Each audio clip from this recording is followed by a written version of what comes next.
So they're talking about like maybe low level places like Palo Alto, right? Or some parts of Palo Alto get turned into inland sea. So that sounds pretty crazy.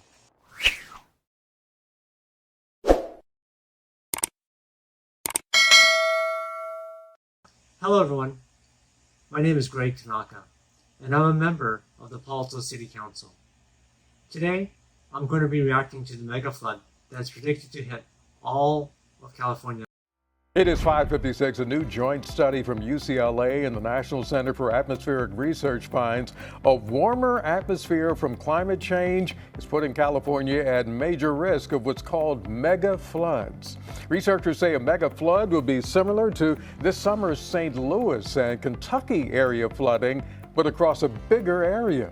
California's lowlands will become inland seas from supercharged heavy rain. So there'll be like a surge of water. Not just more runoff. Basically, there's gonna be a lot more, I guess they call it atmospheric rivers with a lot more water, right? So that makes sense. Inland seas, oh my god, that sounds terrible. It's gonna be, so wow, okay, so inland seas. Okay, so they're talking about like maybe low level places like Palo Alto, right? Or some parts of Palo Alto get turned into inland sea. So that sounds pretty crazy. KTVU's Tom Bakar looks at what California is doing to get ready for this and how it wants to maximize potential rainfall. I would think too, right? If it rains a lot, we should stuff all that water we can so that we can store it for when it's drought, right? We can't do the same damn thing anymore. California must build as many desalination plants as possible. I think absolutely we should be pushing for a lot more desalination. So I don't know who was saying that. Whoever said that, I agree with. The city of Antioch is doing right now, because rain by itself is no longer reliable to fulfill the state's needs.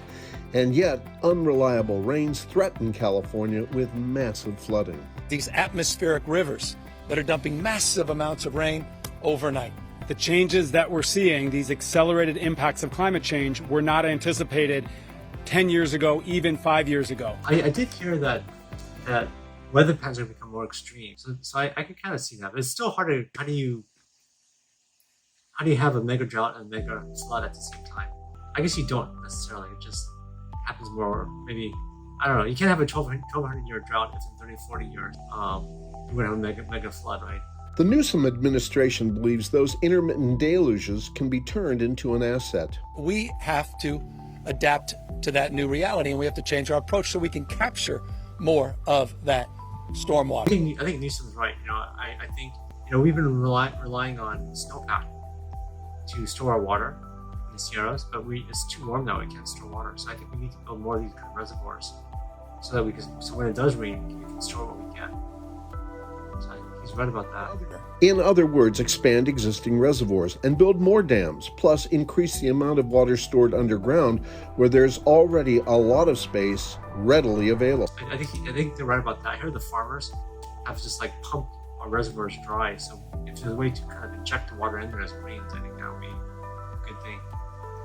But until then, during periods of long drought, 2/3 of Californians will still rely on water that comes down from the mountains and goes through the delta. It's the issue, right? It's too hot and the snow melts away.